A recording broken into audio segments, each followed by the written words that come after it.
Saludos, se están cumpliendo 59 años del nacimiento de un gran luchador, un hombre símbolo para los demócratas, para los que luchan por la libertad, por los derechos humanos, etcétera, como es Franklin Brito.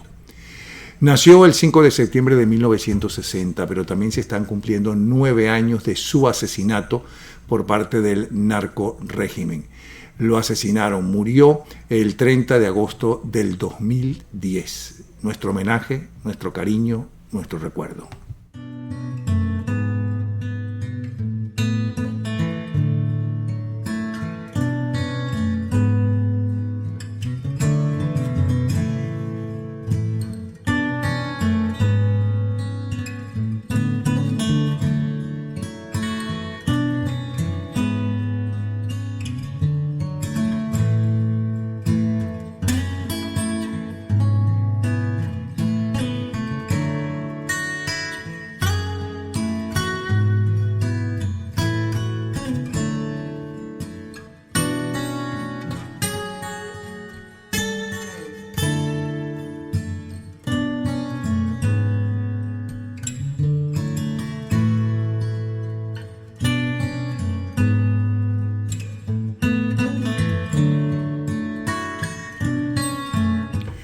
Franklin Brito.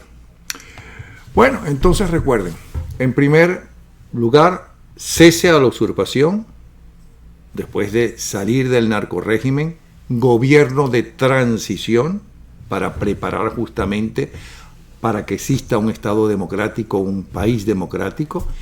Y el tercer y último paso de los prometidos por Juan Guaidó en su juramento, con el cual vamos a cerrar el programa de hoy, elecciones libres. Así estamos iniciando YouTube Bravo 24 horas. Suscríbase a nuestro canal, es YouTube Bravo 24 y es completamente gratis. Es voz de la libertad y de la democracia. Les saluda Napoleón Bravo, mi Twitter es Napoleón Bravo. Recuerde que el fin de semana tenemos gente en ambiente. En mi Twitter y en las diferentes páginas ustedes pueden ver cómo enlazarse con gente en ambiente. La producción general de este espacio es quien les habla, Napoleón Bravo. Hoy vamos a hablar sobre la intervención. ¿Es la única salida? Ya se ha demostrado que es la única salida. Vamos a hablar con un muchacho llamado Dmitry Belov, que está reuniendo gente de todas partes del mundo, unas conocidas, otras no tanto, para la firma del R2P. Y vamos a hablar con Daniel Lara Farías. ¿Cuál es la salida? No cuáles son los problemas que tenemos, no. ¿Cuál es la salida? Eso es en nuestro programa de hoy, el resumen, lo sustancial, el análisis, las conversaciones con estas dos personas. Dmitry Belov, que están viendo en pantalla, es activista por los derechos humanos y tiene algo que decir. Los derechos humanos, empecemos por eso. ¿De qué derechos humanos estás hablando? Bueno, primero que nada, el derecho a la vida, que hoy en Venezuela está totalmente en amenaza. Las miles de personas que están moviéndose de su lugar de residencia por el peligro de la hambruna a la cual están siendo sometidos, por la persecución, si en caso de que decidan levantarse contra ese régimen que los oprime. Y en ese trayecto se le está violentando su derecho a la vida, porque tampoco los países, bueno, están haciendo ejercicio de su soberanía y les están poniendo trabas legales para poderse movilizar. Y mucha gente que nos está escuchando dirá que, a excepción de las víctimas y de ti, ¿a quién coño le importan los derechos humanos? No, es que tenemos que verlo de esta forma, Napoleón. En Venezuela nosotros mismos tenemos que hacernos cargo de nuestra situación, eso es cierto, pero nosotros hemos hecho todo lo humanamente posible dentro de lo cívico para poder salir del régimen. Es por ello que una serie... ¿Quiénes son nosotros? Porque se acusan a los dirigentes políticos de que solamente le interesa organizar elecciones. No, estamos claros, pero tú sabes, tú bien sabes. Yo no lo estoy acusando, estoy como abogado del diablo. No, está muy bien esa pregunta. Hay quien acusa. Ajá, dime. Porque tú sabes que hay un sector que no es pequeño del estamento político venezolano que lo que le interesa es mantener el status quo. un status quo para que no se sepa lo que allí pasó en estos 20 años. De eso, todos los venezolanos que estamos activos en esta lucha, estamos conscientes. ¿Y cómo es esta lucha? Cuéntanos de la lucha. Bueno, esa persona que nos está viendo, ¿cómo puede ser activista en esa lucha? Lo primero que tenemos que estar claros es que tenemos que recibir apoyo internacional para que el proceso de transición en Venezuela sea más transparente. Si es un proceso consensuado entre los sectores criminales del chavismo, lo que va a haber allí es como lo que pasó con el caso Pedeval. Van a enterrar los contenedores de los miles y miles de casos de lo que pasó allí en Venezuela, y esa historia de cómo defalcaron durante 20 años al país se va a olvidar. Bueno, entonces vamos por partes. Tú dices que necesitas la ayuda internacional que es necesaria. Empecemos por los más afectados por la situación venezolana. Colombia tiene una crisis económica y política tremenda, por un lado. Brasil, ya sabes cómo está la situación. El hombre se está peleando con los europeos, insulta a la chilena. No estoy diciendo que sea bueno o mal gobierno, estoy diciendo qué es lo que está pasando. Tiene otros problemas gravísimos, entre ellos que lo están acusando del fuego en el Amazonas. A él, pero al boliviano no lo acusa nadie, ¿no? Cuando el boliviano es el que públicamente, ¿no?, aupó las quemas en la Amazonia boliviana. Ya sabemos el problema de Argentina y Temer, que las medidas pudieron haberse resultado muy buenas, pero estaban mal implementadas o a destiempo o demasiado todas juntas. Entonces, Trump y Estados Unidos, Trump viene ahora en las elecciones. Entonces, ¿de qué ayuda internacional hablas que realmente tengan tiempo, dinero para hacerlo? Para ayudar a los derechos humanos en Venezuela. El tema de Venezuela es que, aparte de ser un factor de desestabilización a lo interno, también es un factor de desestabilización para la región. Ahorita el conflicto no convencional que está viviendo Venezuela. Perdona, déjame que me meta un poco en tu conversación porque está muy interesante, pero quiero sacarte, quiero exponer los que no están de acuerdo con tu posición. Yo sí estoy de acuerdo con tu posición, ¿ok? Y tú los tratas de convencer. ¿Me explico? Eso que tú estás diciendo ahora, de que es un país que desestabiliza, que es peligroso, eso lo es Cuba no desde el 59, pero sí por lo menos del 62 en adelante. Y ahí está, no pasó nada. No, pero Cuba la tenías confinada. ¿Para qué? Cuba la tenías confinada, Napoleón. Los cubanos, dentro de todo, tenían una barrera de mar que no permitían que 4.000 y pico de cubanos salieran por las aguas territoriales de Cuba todos los días. En Venezuela se están abalanzando a la frontera alrededor de 15.000 personas diarias, de las cuales 4.000 se están quedando fuera de Venezuela todos los días. Eso va a agravar aún más la crisis de Colombia, va a agravar aún más la crisis de Brasil, va a agravar aún más la crisis de Argentina, y por lo tanto vas a ver caravanas enormes de miles y miles de venezolanos transitando por Centroamérica, pasando incluso el tapón del Darién para poder llegar a Río Grande. Y van a ser un problema, anótalo, van a ser un problema para la administración, quien sea que esté en Estados Unidos. Bueno, mira, acuérdate de Marielito y los miles de cubanos, pero yo no digo en el sentido de ese doloroso balseros, ¿no? Y a nosotros nos llamaron también balseros del aire, ya aquí, ¿no? Los primeros, la clase media, que fue la primera que pudo salir. Correcto. ¿Ok? Yo hablo de que Cuba fue el gran desestabilizador de las democracias latinoamericanas financiadas por la Unión Soviética, que no podía intervenir directamente en América por la división del mundo después de la Segunda Guerra Mundial, y entonces ellos aupaban las guerrillas a lo largo y ancho de toda América Latina, apoyaban todo tipo de desestabilización, no solamente a través de la guerrilla, de los gobiernos democráticos, y ahí está. Pero es que hasta eso, Napoleón, el tema de Venezuela es terminar de una vez de cortarle el financiamiento a Cuba, porque hoy Rusia no puede financiar a Cuba en la misma forma que lo hacía en los años de la Guerra Fría. Hoy Venezuela significa esa Rusia, esa Unión Soviética de ese momento.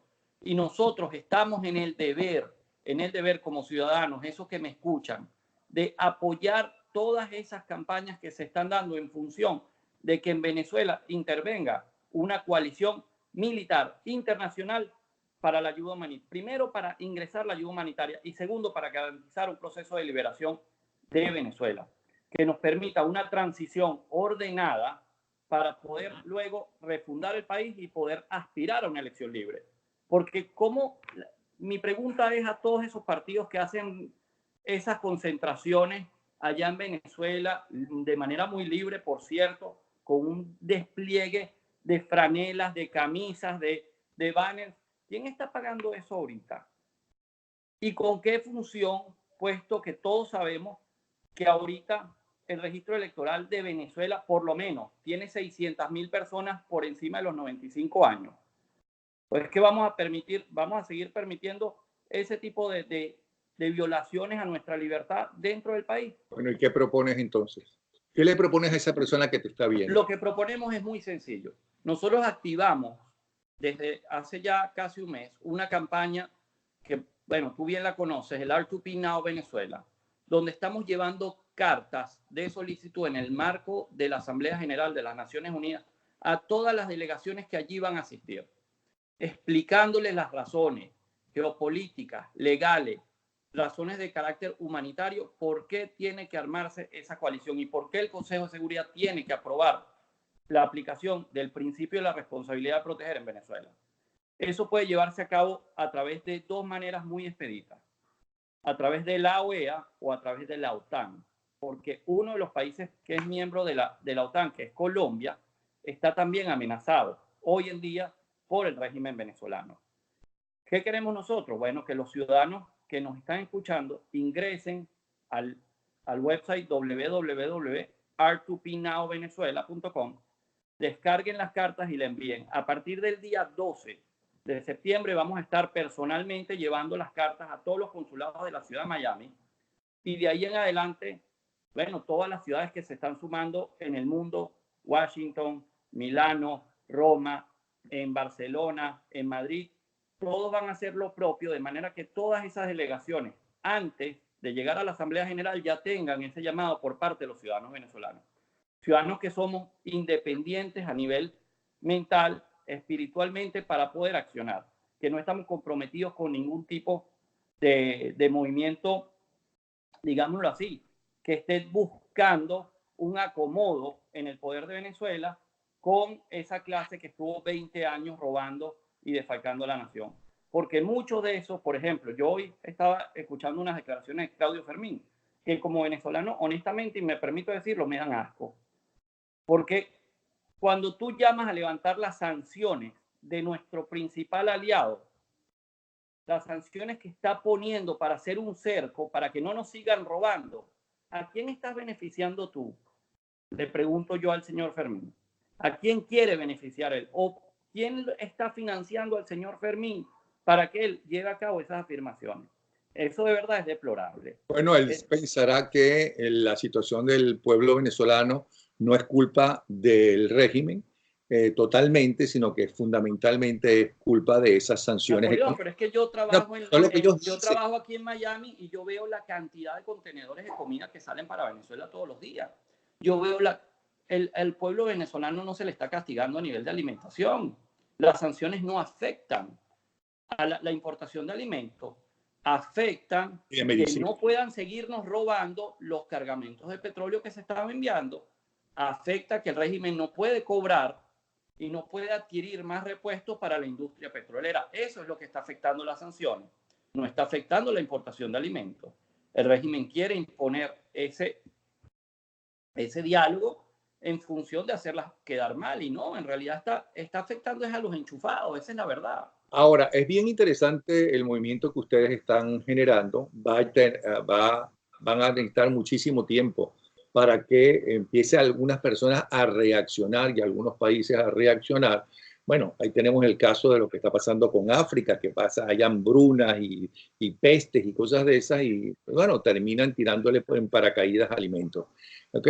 Pero no interviniendo militarmente. Pero mira todo lo que le costó a la dirigencia política, a la gente de la MUD y antes coordinadora democrática, todo lo que le costó convencer inclusive a los pueblos más cercanos de que esto era una dictadura y que es más que una dictadura, un grupo de narcotraficantes en el poder, ¿no? Y así todos no han podido hacer militarmente absolutamente nada. ¿Por qué crees que pasa eso?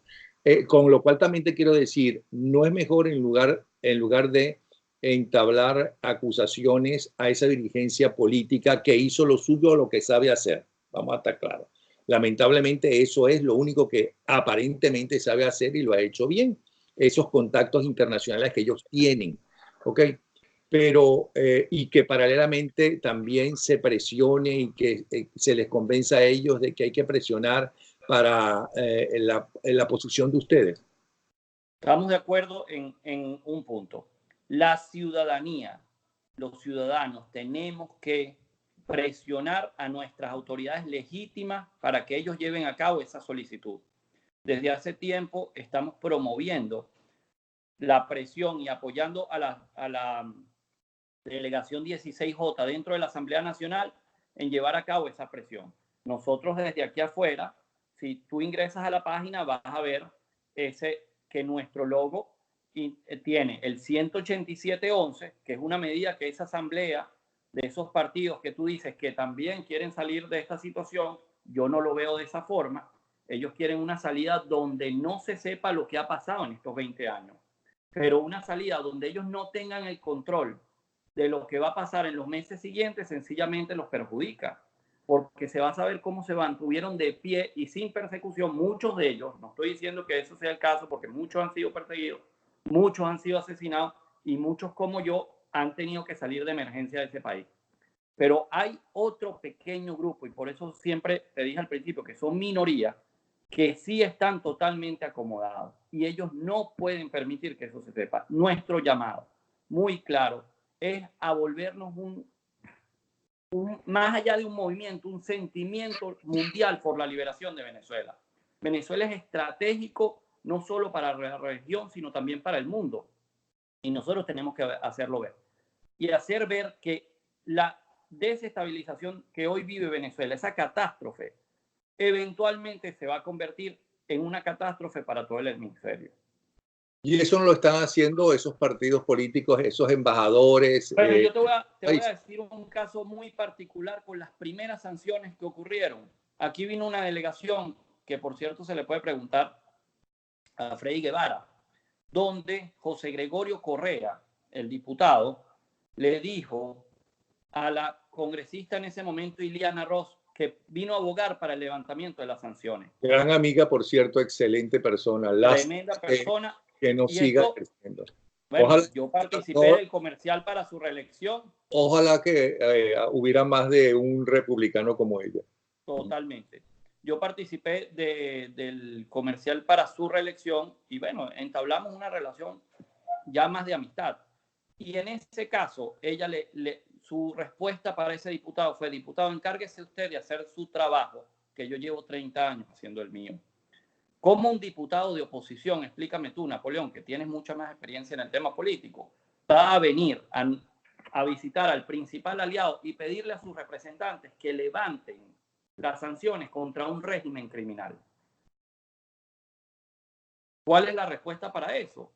Entonces quiere decir que hay un grupo de diputados que está obedeciendo a otros intereses que no son el de la libertad de Venezuela, que no son los intereses de la justicia de Venezuela y que no son los intereses del bienestar y la calidad de vida del pueblo venezolano. ¿Qué le respondió Ileana? Diputado, haga usted su trabajo, que yo llevo 30 años haciendo el mío y lo estoy haciendo correctamente. Por eso le pedí que lo repitiera. ¿Y él qué le respondió? Que su trabajo es quedarse callado e irse. Pero entonces ahí tú te das cuenta que apenas se activaron las sanciones a Gorrín, bueno, vino este grupo de diputados acá a hacer ese lobby. Por otro lado, Leocenis García visitando Washington pidiendo que le levantaran las sanciones a Rafael Lacaba. ¿Qué mensaje te dice eso a ti como periodista? ¿Ah? Un tipo que está investigado por la DEA, por el FBI y por la OFAC. y aparte sancionado por el Departamento de Estado. ¿A quién obedecen tus intereses en ese caso cuando tú te presentas en Washington a buscar hacer lobby para que le levanten esas sanciones? Eso tiene que saberlo los pero ciudadanos. Leocenis García y los otros que mencionaste no son la mayoría. No, por supuesto, por eso siempre digo, hay una minoría. El pueblo venezolano sí está unido, los ciudadanos venezolanos sí están unidos Okay, en tres sentimientos. ¿Qué pides tú que se necesita para salir de esta narcodictadura? Proceso bien claro. Lo primero es una amenaza real de fuerza para que el régimen entienda que si no entrega de inmediato el poder van a ser desalojados por la vía violenta. Dos, el ingreso inmediato de toda la ayuda humanitaria. Pero eso no es lo que está diciendo en dos palabras varios personeros y el mismísimo Trump, que todas las opciones están sobre la mesa y que se le está acabando el tiempo. Sí, pero también ha habido muchos mensajes equívocos por parte del estamento político venezolano de que hay una salida interna planificada tipo 30 de abril, donde tú vas a tener a un Michael Moreno y un Vladimir Padrino en el escenario. Yo me niego como venezolano a aceptar pero eso. en una transición, si quieres que no sea violenta, sino que sea una ruptura de adentro de los mismos grupos narcotraficantes, vuelvo a repetir, estoy aquí como abogado del diablo, tiene que suceder como sucedió los días posteriores al 23 de enero de 1958. Se va Marcos Pérez Jiménez, pero queda una junta de transición, una junta de gobierno, donde hay dos, Romero Villate y no recuerdo el otro, que eran perejimenistas y altos jerarcas del perejimenismo. Y resulta que no pasaron 2 semanas cuando primero sale uno y después sale el otro, los obligan a salir. Lo que yo pienso es que en esa transición, nos guste o no, tiene que haber o va a haber, si es que es por las buenas la cosa, ¿no? Y sin muertos la cosa, va a haber gente detestable, gente realmente detestable ahí metida, que supongo que después saldrá. Napoleón, Supongo que tú estás comparando a militares profesionales del 58 con personajes que son más comparables a Pablo Escobar. No, bueno. Entonces, hay una diferencia del cielo a la tierra. Estás hablando de criminales y no criminales políticos, criminales que por persecución o que de repente ejercieron más allá su poder político. No, estamos hablando de la peor calaña de criminales que existen. Yo no veo, de verdad, a un país como este diciendo, no, vamos a dialogar con Pablo Escobar. No lo veo. Lo que están buscando es una salida así, porque el problema es verdad, no es de ellos. Ellos están ayudando de la manera que mejor pueden. Pero espérate un para momento. salir País como de una situación que les va a causar mucho peligro a ellos mismos. Cuando dices un país como este, estás diciendo Estados Unidos. Sí, totalmente. No, pero Estados Unidos llega a arreglos con los delincuentes, ¿no? Si confiesan la culpa de unos delincuentes mayores, les quitan un poco de la pena, les dejan algo del dinero, y es, según tengo entendido por los propios voceros norteamericanos, que la mayoría de todos ellos, empezando por el Diosdado Cabello, han mandado emisarios a Washington para llegar a un acuerdo, ¿no? En esa transición, y que Washington les ha dicho, el acuerdo es si salen todos.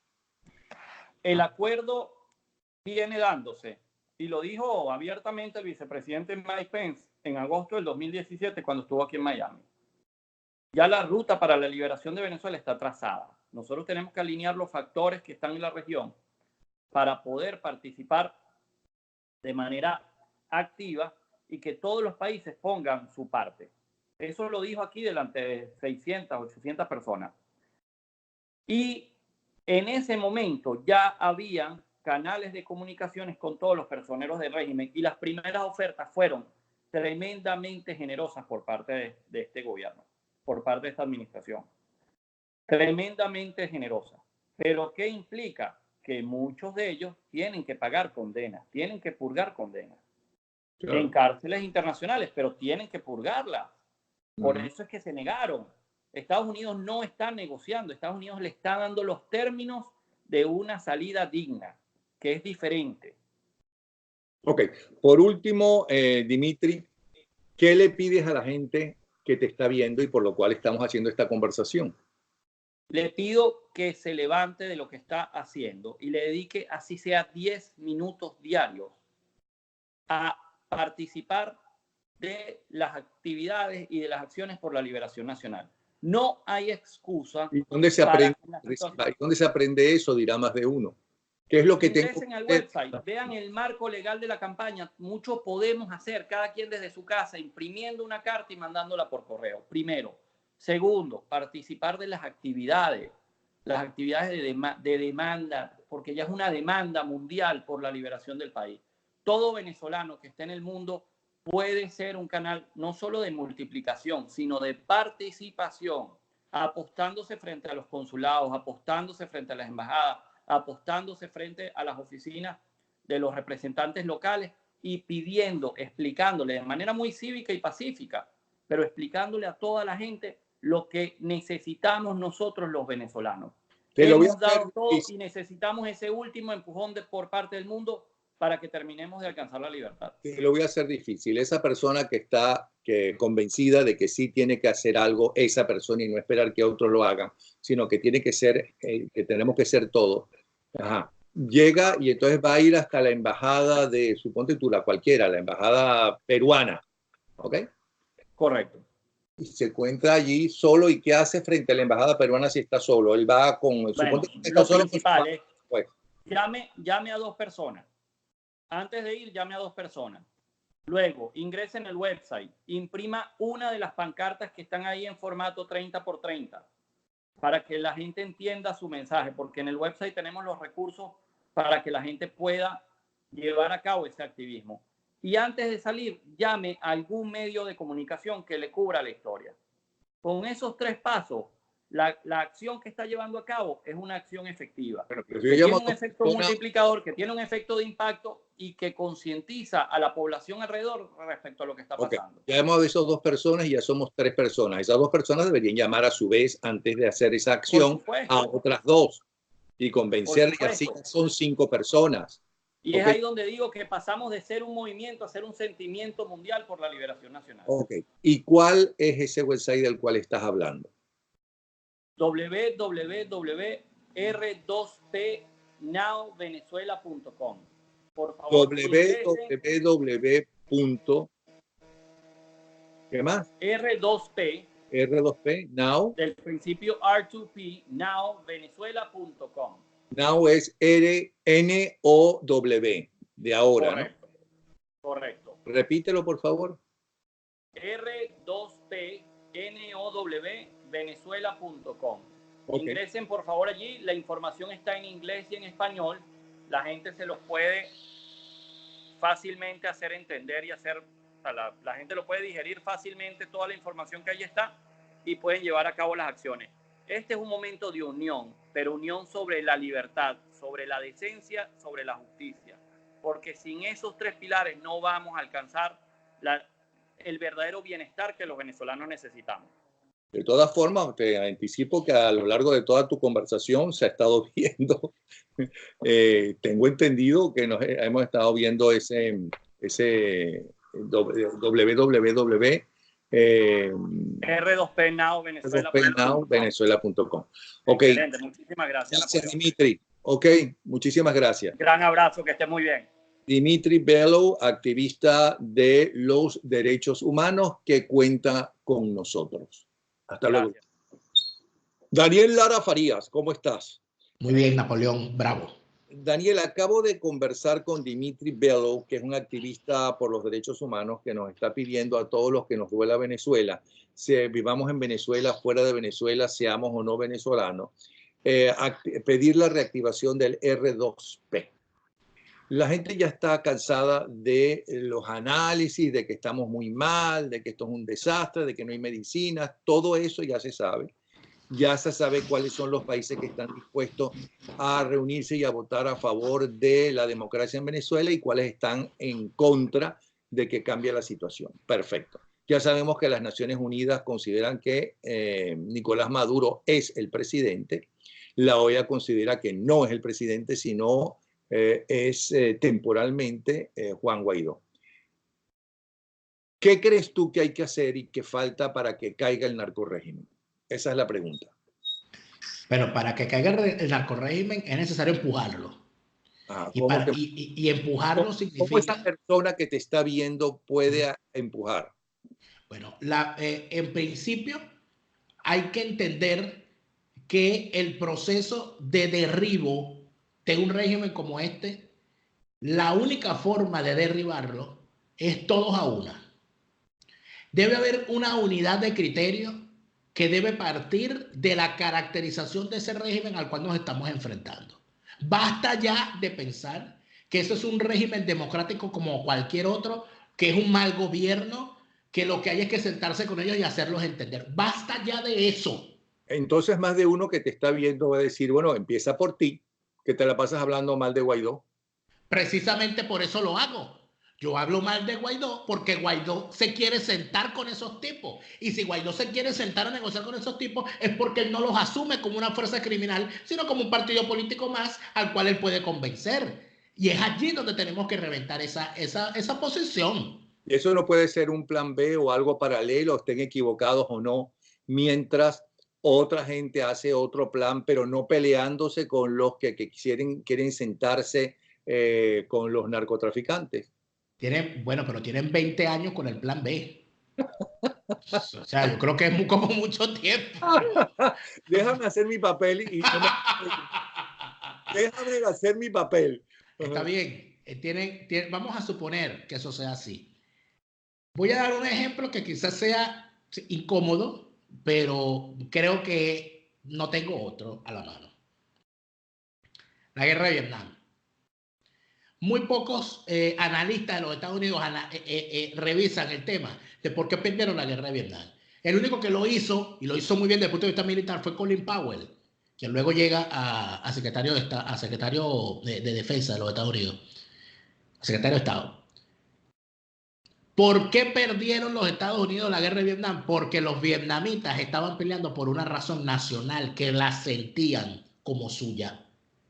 En cambio, los soldados de los Estados Unidos estaban peleando en una guerra que no tenía motivación personal para ellos. En un país donde no sabía ni siquiera dónde estaba. Exactamente. Entonces, vuelvo a Venezuela. Si nosotros entendemos que la única forma de tener esa Venezuela que todos los venezolanos ahora nos ha dado por añorar, porque esta generación, si en el futuro se hablará de esta generación que se fue de Venezuela, de todas estas generaciones, se hablará de las generaciones de la añoranza de una Venezuela que la vemos como algo que en realidad tampoco lo fue porque la hemos idealizado. Es mentira que todo era maravilloso antes, pero como todo está mal ahorita, nosotros sentimos que todo el tiempo pasado de verdad fue mejor. ¿Qué ocurre con eso? Que si nosotros de verdad queremos construir una Venezuela que se parezca a eso que nosotros pensamos que era lo ideal, si nosotros queremos construir eso, tenemos que entender que todo lo que nos impida la construcción de esa Venezuela está en el bando enemigo. Si usted tiene un régimen criminal que le impide vivir feliz en Venezuela, ese régimen criminal es enemigo suyo. Pero si usted tiene, además de eso, a unos tipos intentando convencer a las mayorías de que la solución es sentarse con el león hambriento, a sobarle el lomo y hacerlo entender que no nos puede comer porque nosotros somos chéveres, ese apaciguador, ese Chamberlain de nuevo cuño, es simple y llanamente parte del enemigo. Bueno, pero si eso es necesario que pase, entonces no va a caer nunca el régimen, porque los venezolanos somos seres humanos y todos los seres humanos que han pasado por estas y cosas peores, como por ejemplo la Guerra Civil Española, como por ejemplo la tiranía de los Castro, que ya está desde el año 59, ¿no? Nunca estuvieron unidos, siempre hubo gente que pensaba una cosa. Bueno, hubo hasta ¿cómo se llama? Un gobierno en el exilio que no fue tan importante, por cierto, como el de Venezuela, del exilio de ahora, ¿no? Como Guaidó y compañía, porque no logró aglutinar toda esa gente. Era otra época y la izquierda era más importante y Fidel Castro era un héroe para el mundo entero. Perfecto. Pero es que los españoles que tenían una guerra civil y hubo 1 millón de muertos tampoco lograron unirse. Entonces, la solución no existe. Para ti no existe la solución. No, sí existe. Por supuesto que lo existe. Y existe en nuestra propia historia, Napoleón. Porque lamentablemente a veces pecamos, y yo soy uno de los que cae en ese pecado, de buscar ejemplos fuera de Venezuela. Pero es que si comparamos con nuestra propia historia, ¿o es que acaso Bolívar y todos estos tipos no eran humanos? Eran humanos, que nosotros los hayamos querido convertir en superhombre es otra cosa. Y pidieron Pero, extranjera, ¿cómo? y pidieron la ayuda extranjera, Y pidieron la ayuda extranjera, pidieron colaboración, pero y pagaron a militares para que vinieran. y se pusieron ellos el uniforme y fueron a pelear esa guerra. No pidieron a otro que la peleara por ellos. Ellos ya tenían el uniforme. Ajá. Exactamente. Abandonaron sus comodidades, las comodidades de su época, que pudieron haber vivido muy tranquilos, como hicieron muchos venezolanos de la época, que para no inmiscuirse en la guerra decidieron irse Okay, y aislarse de todo eso. Mira, Ese es un ejemplo, Napoleón, es un ejemplo básico de que nosotros siendo humanos, sí tenemos ejemplos en nuestra historia, donde situaciones, aunque esta es quizás la peor situación que hemos vivido en nuestra historia, hemos tenido situaciones difíciles en las que una unidad de propósito y una minoría clarificada, con objetivos claros, unificada en liderazgo, pero con liderazgo colectivo, se plantea el objetivo de liberar al país, de independizarse o de tomar el poder y lo logra. No sería la primera vez. Y no es nada más la cuestión, cuando se habla de la responsabilidad para proteger, que es lo que significa el R2P, que creo que también es necesario decírselo a la gente, porque a veces las siglas, algunos lo confunden. Pero no ha habido en la historia de Venezuela una tiranía o un sistema opresor que no se haya enfrentado con un grupo de venezolanos armados en el extranjero que hayan entrado al país para ser derribados. Eso fue lo que hizo, antes que lo hiciera Bolívar, lo hizo Francisco de Miranda. Luego, evidentemente, la guerra de independencia contó con apoyo internacional, bien fuese con apoyo sincero de gente que se sumó a la guerra de independencia, o bien sea con legiones como la británica y todo lo demás. En el caso de lo que fue el periodo de guerras durante el siglo XIX, podemos ver cuántas veces hubo movimientos desde afuera y cuántas veces hubo caudillos que se refugiaron fuera del país. Y cuando hablamos, creo que del momento cumbre de lo que fue el nacimiento de Venezuela como unidad nacional posterior a las guerras del siglo XIX, que es la entrada de los andinos al poder. Bueno, los andinos invadieron Caracas entrando desde Colombia, Cipriano Castro y Juan Vicente Gómez. Cuando ocurre y cuando quisieron, los movimientos que quisieron derribar a Gómez, los más importantes fueron planeados fuera de Venezuela igualmente. Cuando se habla de lo que se hizo contra el gomecismo, la gran mayoría de los dirigentes políticos que lograron escapar de las cárceles y de la persecución se fueron al exilio, y del exilio forjaron inclusive la formación de partidos. El tema de la llegada al poder de los ADECO junto a Pérez Jiménez en el año 45, de alguna manera viene implicada en ejemplos internacionales. Porque si Pérez Jiménez y su generación de militares no hubiesen sido formados en las escuelas militares de Perú, no se hubiesen enterado de lo que significaba el nacionalismo de las logias del Cono Sur y todas esas cosas que trajeron a Venezuela y las reeditaron, evidentemente la situación no hubiese sido distinta, como no hubiese sido tampoco distinto, como hubiese sido muy distinto si la vivencia internacional de personas como Raúl Leoni y Rómulo Betancourt, que tuvieron su exilio, que vivieron afuera, que conocieron lo que estaba ocurriendo afuera, no hubiesen hecho lo que en efecto hicieron.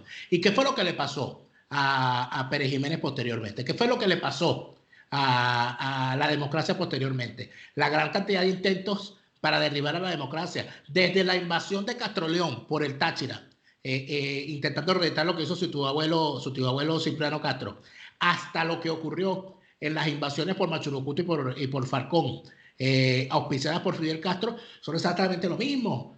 Es decir, no estamos hablando de nada nuevo, no es la primera vez, no es algo que estamos inventando hoy, ni lo inventó María Corina, ni lo inventó Donald Trump, ni lo inventó Diego Arria, ni se le ocurrió a alguien en Twitter. Es algo que ha ocurrido en la historia y no tiene por qué ser visto como una cosa descabellada. Yo te digo que yo creo que va a llegar un momento, Napoleón, que no va a haber más remedio, no van a tener más remedio que organizar una acción multinacional para ponerle un paraguas a lo que está ocurriendo en Venezuela. Porque no va a haber más remedio, porque la expansión de esta casta criminal está llegando a niveles, fíjate lo que se está viendo que creo que no, yo no sé si en Perú están revisando esto en la medida correcta. Bueno, la exportación de delincuentes que se está haciendo desde Venezuela. Están llegando delincuentes a Perú y en Perú está ocurriendo algo en lo cual los peruanos deberían, el Estado peruano debería estar pendiente, que es que hay unos delincuentes venezolanos llegando al Perú, cometen delitos y todas estas cosas y entonces los meten presos. Y allí es donde hay que hacer el llamado de atención, que cuando meten presos a estos tipos, están llevando la contaminación del sistema carcelario venezolano a las cárceles peruanas. Ellos tienen que tener mucho cuidado con eso, porque la exportación del modelo criminal venezolano es también un producto de exportación de la revolución chavista. Los tipos están exportando delincuentes, cosa en la que no es nueva. Ya lo hizo Fidel Castro cuando montó en balsas en el puerto de Mariela todos los delincuentes que tenían las cárceles, y ocurrió lo que ocurrió con la subida de la criminalidad en los Estados Unidos producto de esta situación. También sacó de sanatorios mentales. Así es. Entonces, ese tipo de cosas que están ocurriendo en Cuba, bueno, el tamaño de Cuba y el destino, además, de la exportación de elementos que hizo Fidel Castro, siempre era los Estados Unidos y siempre el nivel era menor. Además, al ser una isla, las dificultades para escapar eran superiores. En el caso de Venezuela, no. En el caso de Venezuela es que hay problemas en Guyana, que hay problemas en Trinidad, mira, las redes de trata de personas entre Trinidad y Guyana, las redes de tráfico de personas hacia los países del Cono Sur, prostitución, droga y delincuencia, lo que está ocurriendo en la frontera con Brasil, lo que ocurre en Colombia, lo que ocurre en fronteras tan terribles como la de Apure. Ok, ya va. Pero ¿y a qué nivel hay que llegar para que los otros países, sobre todo los más afectados, reaccionen? Yo creo que esa pregunta no tiene respuesta, Napoleón, porque los gobiernos de América Latina, así como nosotros decimos que la situación en Venezuela es inédita para los venezolanos, también es inédita para el continente. Porque la única vez que ha habido una petición del conjunto de países de América Latina para que se realice una intervención militar fue en el año 93, cuando ante la crisis que se estaba presentando en Haití, los países de la OEA prácticamente hicieron un exhorto al gobierno de Bill Clinton, que era el gobierno de la época, para que interviniera militarmente en el desastre que había en Haití. Eso de alguna manera te da cuenta, y los Estados Unidos, la administración Clinton no estaba muy satisfecha con eso, porque recuerda que venían, eso fue en el año 94, recuerda que venían del gran fiasco que había sido la intervención militar en Somalia, que le había costado muy caro al gobierno de Bill Clinton, y estaban reacios, inclusive el Congreso estaba reacio a apoyar cualquier tipo de intervención. Entonces, ¿qué es lo que le pasa a los países de América Latina? Que sigue existiendo el complejo del discurso anti-yanqui, que por cierto en este momento consiguió ese discurso anti-yanqui a un vocero y que insufla el ánimo de los países de Latinoamérica, que es el señor Donald Trump, que tiene un discurso que le preocupa a Latinoamérica, de forma hipócrita, por cierto, porque lo que plantea el señor Donald Trump en cuanto a políticas migratorias es lo que tienen años ejecutando la mayoría de los países de Latinoamérica. Porque el cierre de las fronteras de los Estados Unidos y la tolerancia cero con la migración ilegal en el territorio de los Estados Unidos es lo que hace República Dominicana cuando tienen 2 autobuses recorriendo las calles de Santo Domingo para recoger venezolanos y montarlos y deportarlos. Nada, es lo mismo porque con el dictador que tenían ellos allá en los años 60 o finales de los 50, agarraron a los haitianos y no solamente los deportaron, sino que mataron a cientos o miles de ellos. Así Nada es. nuevo, por cierto. Las políticas migratorias de los países de América Latina son peores. Revisemos lo que es la política migratoria mexicana, No, y el maltrato que a esos inmigrantes que reciben en México es mucho peor que el que reciben en Estados Unidos, cosa que no excusa para nada que en Estados Unidos los maltraten. Es que no se está excusando, sino que se está exponiendo que se le exige a Donald Trump que tenga una política migratoria que México no tiene, que no tiene República Dominicana, que no tiene Panamá. La política migratoria de Panamá debe ser la política migratoria más infame del mundo. Y entonces cuando tú ves esas cosas, cuando tú ves que la respuesta de los países de Latinoamérica ante la oleada de desplazados venezolanos huyendo del drama venezolano es imponer visas, imponer permisos de ingreso y todo lo demás, entonces tú te preguntas, no sé, que ya va, pero Donald Trump no es el que está diciendo que él no va a permitir que entren estos migrantes a pie y se le reclama desde la gran mayoría de las sociedades de América Latina por racistas, pero eso es lo que están haciendo las sociedades de América Latina, los gobiernos de América Latina con los venezolanos. Entonces, ¿por qué hay ese doble estándar? Esa es una de las razones por las cuales no hay unidad en cuanto a Latinoamérica para entender que lo que viene en Venezuela, tarde o temprano, lo quieran o no, es un proceso militar que mientras más tiempo tarde en construirse, más grave será para la región. Yo creo que lo que se está alarmando aquí es una crisis de tal magnitud que se va a equiparar en efecto, ni siquiera con lo que fue los procesos guerrilleros de los 60. Aquí estamos hablando de una situación que podría equipararse a lo que fue la desgracia, porque lo fue en su momento, de la guerra de independencia del siglo XVIII, del siglo XIX, porque es que en efecto lo que causó eso para las sociedades de América Latina fue algo que para borrarse pasó más de un siglo, 2 siglos, y todavía hay gente lamentándose por la muerte, por el supuesto genocidio de los indios, por todo lo que significó el drama de la esclavitud de negros africanos en América Latina y todo lo demás. Nosotros estamos larvando un problema gravísimo aquí, porque yo entiendo a los que hablan de la responsabilidad de proteger como con la necesidad que hay de invocarla, eso está claro. El problema es, Napoleón, que cuando se habla de estas cosas hay que hablarle a la gente con la verdad. ¿De qué estamos hablando aquí si hablamos de invocar la responsabilidad para proteger, el R2P? Estamos hablando de una guerra. Y en una guerra hay muertos. Y los que se mueren son seres humanos. Y esos seres humanos tienen familia, tienen dolientes, tienen nombre. Entonces, hablar del R2P, del 18711, del TIAR y todo lo demás, pareciera que están entendiendo que todo este proceso es una cosa como un videojuego. No es un videojuego, va a morir gente de verdad. Y eso es ¿Cuál es la otra salida si tú mismo estás diciendo que la salida es una intervención? Yo no estoy diciendo que no, que esta no sea la salida. Lo que estoy diciendo es que esta es la salida, pero hay que hablar a la gente con la verdad. Ok. Hay que hablar a la gente con la verdad, como Churchill lo hizo en su momento. Lo único que tengo para prometer es sangre, sudor y lágrimas, pero vamos a pelear donde tengamos que pelear, exponiéndonos a eso. Aquí no. Aquí entonces se le dice a la gente, no, mira, nosotros no podemos estar pensando en esas cosas, mejor que nos sentemos a negociar, porque nosotros no creemos en derramamiento de sangre. No, y este poco muerto que llevamos en 20 años que son. Y los presos políticos que tenemos y torturados que son. Y los exiliados y los migrantes que se van. Y estas mujeres que salen embarazadas de Venezuela caminando y que terminan pariendo en medio de la frontera que son. O sea, eso no genera la suficiente indignación como para entender que a este proceso hay que ponerle un parado, y ese parado es por la fuerza. El asunto es que cuando se habla de la fuerza, es necesario decir que esa fuerza es la fuerza de las armas, y que cuando tú ejerces la fuerza de las armas, hay gente que se muere por la acción de esas armas. Eso es lo que hay que decirle a la gente. Ya la gente está consciente, creo yo, de eso, que la gente se muere con las armas, pero ¿de qué armas estás hablando? Si los militares demócratas venezolanos están o presos o en el exilio, ¿no?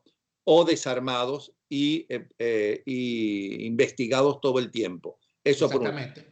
Por otro lado, da la impresión que una cosa que sería lógica, que es lo que habló y que le cayeron todo el mundo encima a Pablo Medina, ¿no? Que tenía una gente armada en Colombia. Espero que sea verdad que tiene una gente que se está preparando armado en Colombia, como intentaron hacer un grupo de cubanos cuando invadieron Bahía de Cochino, ¿no? Y al final le quitaron el apoyo porque cambió el gobierno de Eisenhower a Kennedy, ¿ok? Pero ¿para cuándo es eso? ¿Hasta Exacto. cuándo tiene que seguir muriendo gente? ¿Hasta cuándo tiene que seguir destrozándose ese país? Bueno, lo primero es, yo siempre he visto el proceso en el mismo número de años. Y yo siempre he pensado, basado en la evidencia histórica, que este tipo de procesos en Venezuela, a partir del momento en que se inicia el proceso armado, tienes que contar 5 años hacia adelante. Normalmente en Venezuela las cosas son así, han sido así, si se revisan distintas etapas. Ahora, ¿cuál es el problema? El problema es que usted no puede decir que usted necesita una intervención militar en Venezuela y entonces usted tiene que responder la pregunta. Ajá, número uno, ya usted sabe que esa intervención va a causar muertos. Ya usted sabe que eso es un proceso armado. Ya usted sabe que usted necesita armas y usted sabe que usted necesita ejército. Ahora empiece a responderme, ¿dónde está ese ejército? ¿Dónde están esas armas? Con la Fuerza Armada Venezolana no cuentes, porque esa gente está prestada a las actividades ilícitas que les son muy rentables. Tú no los vas a sacar a ellos de sus actividades rentables. No, que no son nada más los generales, porque el militar que te matraquea en una alcabala no es un general. Que eso no es nada nuevo. Que la Guardia No es nada Nacional nuevo, no es nada nuevo, pero lo que sí es nuevo, Napoleón, es que, que pongan a un oficial de bajo rango, a un capitán, a un mayor, a un teniente, en una alcabala por donde pasan camiones con combustible de contrabando. Evidentemente la ganancia es mucho mayor. Ese no está pidiendo para los frescos porque tienes un retrovisor dañado. Ese se está metiendo miles de dólares al día. Entonces, evidentemente la situación es distinta, ni hablar de narcotráfico ya. Entonces, no tenemos esa fuerza armada. ¿Cuántas personas pueden estar armadas del ELN, que son los verdaderos peligrosos, la FARC, que son los verdaderos peligrosos, y el grupo que debe ser todavía más pequeño de Hezbollah? Porque esos son los verdaderos peligrosos. No esos muchos de ellos muy mayores de edad, que están entrenando y que uno ve en los videos que dice, bueno, pero esto debe ser una burla. Esto no puede ser que sean así. ¿Me explico? Que hasta el último video hay un medio cegato, el pobre hombre, que le preguntan, pero usted puede ver el suelo. Sí, yo puedo ver el suelo. ¿Cuántos realmente? El ejército del narcotráfico, Maduro y compañía, ¿cuánta gente armada, no, te podrá tener? ¿5.000? ¿4.000? Yo pienso que si contamos, hay gente que sabe de esto más que yo, obviamente. Yo lo que puedo hacer es repetir. Que unos hablan que no pasa de 2.000, otros hablan que son como 3.000. No, yo pienso que entre los combatientes del ELN en territorio venezolano, más los combatientes de Hezbollah, que deben ser mucho menos, más los combatientes de estos grupos armados, también de filiación guerrillera, como la Fuerza Bolivariana de Liberación, como los disidentes de la FARC, los que están presentes en Venezuela. Cuenta además lo que viene siendo los colectivos, que son más la bulla que la cabulla, porque los colectivos están actuando normalmente. Pueden enfrentarse. Los colectivos están normalmente en las zonas urbanas, no están, y bien localizados. Vamos a suponer que estemos hablando de que en total el chavismo cuente con 10.000 personas armadas resteadas. Me parece demasiado. Si sumas a la gente de la Fuerza Armada, podrían ser inclusive más. Lo que pasa es que no sabemos cuántos, porque es que aquí donde entra el asunto. Yo recuerdo, Napoleón, en la anterior bravuconada que recuerdo de Chávez con Colombia, que fue cuando mataron a Raúl Reyes. Chávez le dijo al ministro de Defensa, muévame no sé cuántos batallones a la frontera. Los tanques que nunca llegaron. Los tanques que nunca llegaron. Entonces, ¿qué pasó? Muévame los tanques a la frontera. Entonces, ¿qué pasó allí? Bueno, para empezar, el ministro de la Defensa sorprendido, nunca se me olvida la cara de espanto del tipo diciendo, ¿y ahora por dónde? Ajá. Entonces empieza, ¿qué es lo que ocurre? La hipótesis de guerra con Colombia nunca contemplaron la utilización de tanques, porque la frontera con Colombia no está hecha para utilizar guerra de blindados. Los tanques Venezuela los compró para las hipótesis de guerra en el caso de Guyana y Brasil. ¿Qué quiere decir eso? Que para tú agarrar un tanque con una oruga y sacarlo desde la brigada blindada de Maracay y llevarlo hasta Colombia, lo primero que hace es que destruye todo el pavimento que hay, ¿no? Número uno. Número dos, no, móntalos en camiones. No había camiones donde montarlos. Número 3, ¿por dónde los vas a pasar? Por el puente Simón Bolívar. No te lo aguanta. Entonces ya ahí empiezan los problemas logísticos, ¿no? Y luego viene lo otro, que fueron las imágenes que para mí fueron particulares. 2 imágenes. Una, la imagen de unos muchachos militares de Fuerte Mara, en Zulia, despidiéndose de sus madres y sus novias en la puerta llorando, en la puerta del cuartel, porque los iban a movilizar y todo aquello, y todo el mundo llorando. Y la otra imagen fue un documental que por esos días transmitió la gente de Discovery Channel, creo que fue una gran maldad, sobre el entrenamiento que le hicieron al comando que rescató a Ingrid Betancourt de su secuestro. Y yo vi ese video, ese documental buenísimo, y lo que a mí más me llamó la atención y me horrorizó fue que quien estaba entrenando, porque todo el comando iba desarmado, porque ellos simularon ser de la Cruz Roja. Sí. Y todos iban entrenados en combate cuerpo a cuerpo. Que lo interesante era que el entrenador, el mayor experto en combate cuerpo a cuerpo de Colombia, era el jefe del ejército, que era un señor que tú lo veías declarando en el gobierno de Uribe y todo aquello. Y yo recuerdo, yo decía, y ese señor, y yo veo a ese tipo entrenando, a los tipos enseñándolo, y cómo agarraba uno a uno de los soldados y los bataqueaba contra el piso y les daba, y les decía, y así es que se hace, y si no usted lo agarra y le da por las bolas, y si no lo vuelve a tirar para el piso. Y entonces yo veía esa imagen, y yo decía, este es el jefe del ejército colombiano. Mientras tanto, el ministro de la Defensa de Chávez era un tipo que al lado mío yo soy flaco. Y este es el tipo del jefe del ejército. Este tipo de jefe del ejército colombiano le da 2 cachetas a este gordo que no te aguanta 10 minutos de trote bajo el sol. El apresto para ir a una guerra no lo tenemos. Ok. Pero espérate, pero es que antes que todo eso que estás diciendo, ¿no? Ayer Sebastián Abarráez, que le preguntaba qué es eso de alerta anaranjado, ¿no? Comentó que no soy yo el único que se lo pregunta, que se lo preguntan la mayoría de los militares que no saben qué es eso, que además hay 3 etapas y la primera, que es la etapa amarilla, la alerta amarilla, ¿qué etapa? La alerta amarilla, eso nunca se dio. O sea que todo es un enorme despelote, inclusive que las últimas fotos, ¿cómo que en un comando entra eso que llaman ahora swinger, ¿no? Con hilo dental a sacarse fotos para una página web. Mira, tengo el nombre de la señora, atención. Bueno, y tú has visto los videos de los soldaditos hombres, los 2 pegaditos bailando, ¿no? Sí. Bueno, entonces, ¿de qué ejército tú estás hablando? Está entonces, bien. Pero lo primero es... Esos son los de la FARC, los del ELN y los de Hezbollah. Esos sí son peligrosos. Claro que sí, porque esos van a pelear por una razón, que es el control económico que tienen en el arco minero. En un territorio. Y se sabe dónde están. El diputado Américo de Gracia dio las coordenadas de la mina Las Rositas, que es donde se encuentran combatientes del Hezbollah.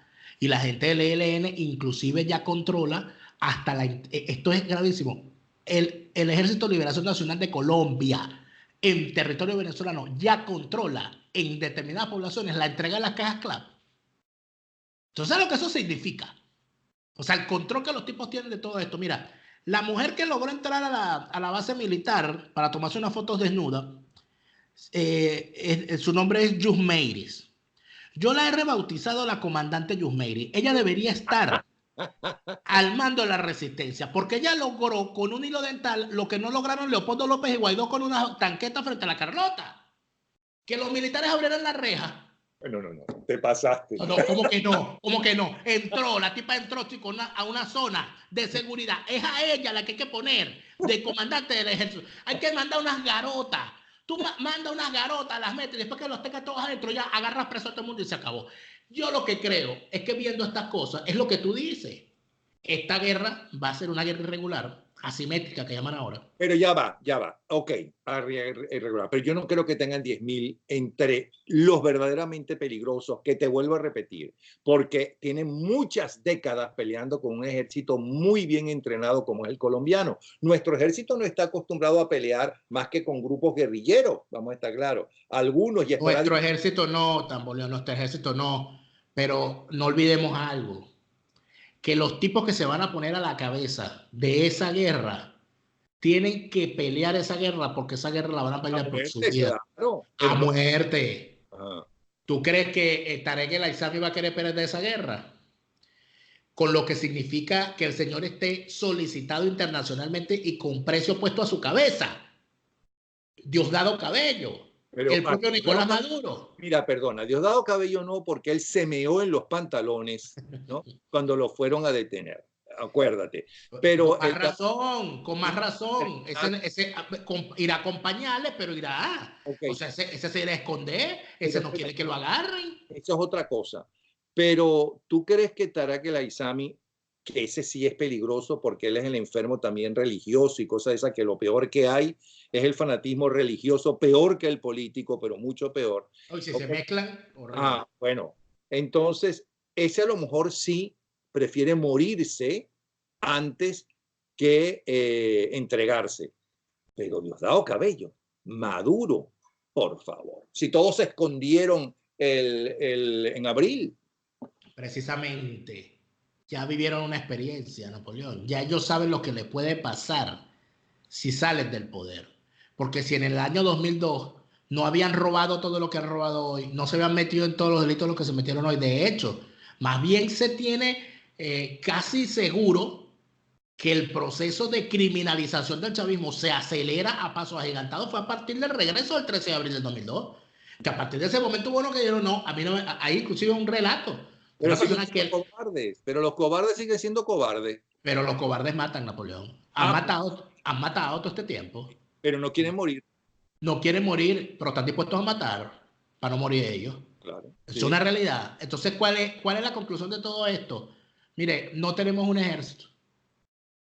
Tenemos que construirlo. Si usted quiere invocar a la responsabilidad para proteger, usted no puede decirle a los Estados Unidos, mira, para que venga y resuelva. No. Tiene que usar el ejemplo. Mira, yo tengo aquí una fuerza de 2.000 hombres, o de 2.000, o de 1.000, o de 1.500, lo que sea. Y en función de eso, nosotros tenemos este objetivo que liberará a Venezuela. Y necesitamos por lo menos este y este tipo de apoyo. Después de que se tenga esa fuerza, es que se pide el apoyo. No se pueden poner las medias después de ponerse los zapatos.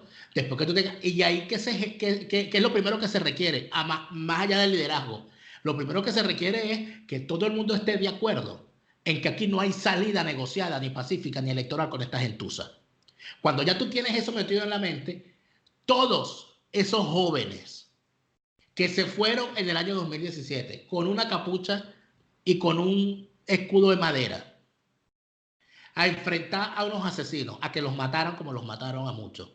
Muchos de esos jóvenes que después de todo esto se terminaron yendo de Venezuela a pie, muchos, y todavía algunos quedan en Venezuela resistiendo. Yo estoy completamente seguro que más de un muchacho de esos se enrola en un nuevo ejército para liberar su país. Pero entonces, ¿tú crees que es mentira las denuncias de Maduro y su banda de que están armando militares en la frontera con Colombia? Yo estoy convencido de que eso es mentira. ¿Por qué piensas eso? Porque la clase política venezolana opositora no está montada en eso. ¿Por qué crees tú que no? Porque los niveles de complicidad que da la corrupción impiden que una gente que se está enriqueciendo o recibiendo prebendas de quienes se están enriqueciendo con gobierno, con negocios con el régimen, lo último que quieren es tumbar el régimen. O sea, tú no vas a ver un microbio usando desinfectante. Lo último que quieren es que caiga este régimen para ellos ocupar ese espacio. ¿Pero para qué? Si es muy rentable seguir como sigue. Sí, porque el poder es el poder y es mucho más rentable estar robando, si tú quieres, siguiendo tu ejemplo, estando en el poder que estando al lado del poder. Además, pero que acuérdate que el pensamiento del corrupto, normalmente el corrupto es flojo. Eso de ir a una guerra, de ponerse un uniforme. Ellos no van a ir a la guerra van los muchachos, los militares. Bueno, ahora te digo algo. Yo prefiero que a esos corruptos sigan defendiendo su posición electoralista. Porque de verdad, si a esos corruptos se les prende el bombillo y se dan cuenta de que podrían ellos sacar beneficios de una guerra, beneficios económicos, capaz se montan en eso. Y eso no lo queremos. Ahora, pero si ellos se montan en eso, no lo van a anunciar ni lo van a decir porque entonces ya tendrían... No, sí lo dice, porque No, son entonces... unos, mira, Napoleón, son unos autopajugos naturales. Tú no ves que los tipos establecen un comando de estrategia y lo primero que hacen es dar una rueda de prensa para decir que armaron un comando de estrategia y para decir cuáles son las estrategias. Es que estamos hablando de una clase política inepta, comprometida con la corrupción, como lo han dejado en evidencia. Y no estoy inventando ni estoy difamando. Juan Guaidó se dejó levantar la mano por Ramos Alú, ahí no hay más nada que hacer. Ya yo no tengo que explicar más nada, ya eso está claro. Entonces, cuando tú ves una cosa como esa, lo único que hay que pensar, sí, mira, sí, aquí hay que construir una gran coalición internacional. Aquí va a haber que ejercer una acción internacional contra el régimen, pero no la veo construida aún. Ojalá se construyera. Me gustaría verla, de verdad. Y creo que va a llegar un momento en que no va a haber más remedio. Y según lo que dijiste anteriormente, una vez que se construya, tienen que pasarse 5 años. Claro, pero 5 años no solamente de combate, de organización, número uno, porque estamos hablando de un ejército, ¿no? Un ejército eso no es un café instantáneo. Estamos hablando de reclutamiento, estamos hablando de organización, estamos hablando de logística, de recursos, luego de las acciones y luego lo más complicado de una guerra, porque es de eso lo que estamos hablando, lo más complicado de una guerra es la posguerra. Si no, fíjate en Europa, que Europa todavía está, 70 años después, en el contexto de posguerra. Bueno, y por cierto, las fuerzas que intervinieron necesitaron a un militar por muchos años como presidente, Eisenhower y De Gaulle, por citarte dos. Y aparte de eso, la reconstrucción de Europa, con la participación del general Marshall, es algo también de importancia. Lo que fue la participación, además, de todas estas organizaciones internacionales que prácticamente se crearon por completo para la reconstrucción y para la gestión de la posguerra. Es decir, aquí estamos hablando de que ese proceso que se podría iniciar, si finalmente se inicia, va a cambiar América completa. O sea, a partir de ese momento, América va a empezar a transitar un camino como el que empezó a transitar Europa hace 70 años. Y eso, la historia es inexorable, la historia sigue su camino, más allá de los actores que quieran participar. La historia sigue porque mientras estén allí, los elementos que empujan los hechos históricos van a ocurrir. Así se disfracen los tipos, así alguien lo eche para atrás. La historia es inexorable, sigue su camino, más allá de las condiciones humanas que se plantean en el camino. Bueno, pues muchas gracias, Daniel. Gracias a ti, Napoleón. Seguimos conversando mañana. ¿Cómo no? Soy Enrique Aristeguieta Granco, presidente de Ghana, y estoy apoyando la campaña de R2P Now, porque es un deber de los países del mundo, especialmente los países democráticos, proteger a Venezuela en esta etapa tan dura que está viviendo y especialmente a la población que está siendo continuamente humillada, apresada y torturada por este régimen que tenemos. Es importantísimo que el mundo entienda y se responsabilice en la medida de sus posibilidades a ayudar a Venezuela y ayudar al pueblo venezolano. Gracias, Enrique Aristeguieta Granco. Y ahora, la sección de promesas. A ver qué nos dice y nos prometen las estrellas y Juan Guaidó. Hola, Napoleón. Para el lunes 9 de septiembre las energías se recaen sobre el elemento fuego y nos hace referencia a las pasiones que nos llevan a actuar sin pensar mucho. Nos habla en que es un día en que actuaremos por impulsividad, desde el deseo o el corazón, sin pensar en las consecuencias. Comenzamos con Tauro, que le dice que el uso de la razón y la lógica le servirá para resolver los conflictos. Vienen tiempos de confusión, no te reprimas. Cáncer, algo debe morir para renacer, aunque los opuestos se enfrenten. Virgo, entras en una etapa romántica, pero tendrás obstáculos para lograr o conservar esa unión. Sigue luchando por lo que quieres. Escorpio, tus deseos de superación te llevarán a avanzar y te darán la confianza que necesitas en ti mismo. Capricornio, te sientes estancado. tienes muchas dudas y te costará encontrar el equilibrio.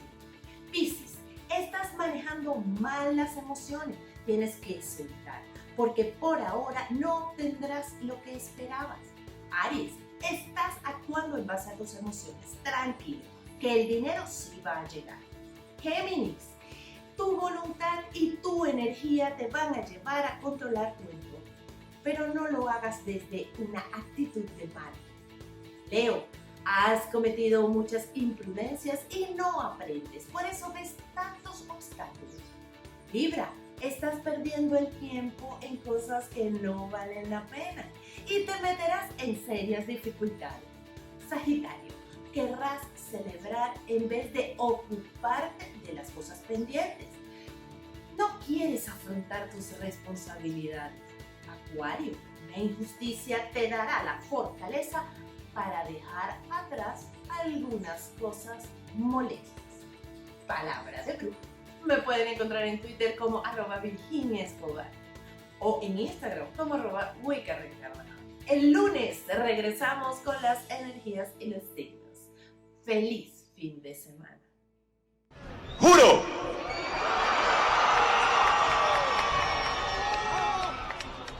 Asumir formalmente las competencias del Ejecutivo Nacional como el presidente encargado de Venezuela.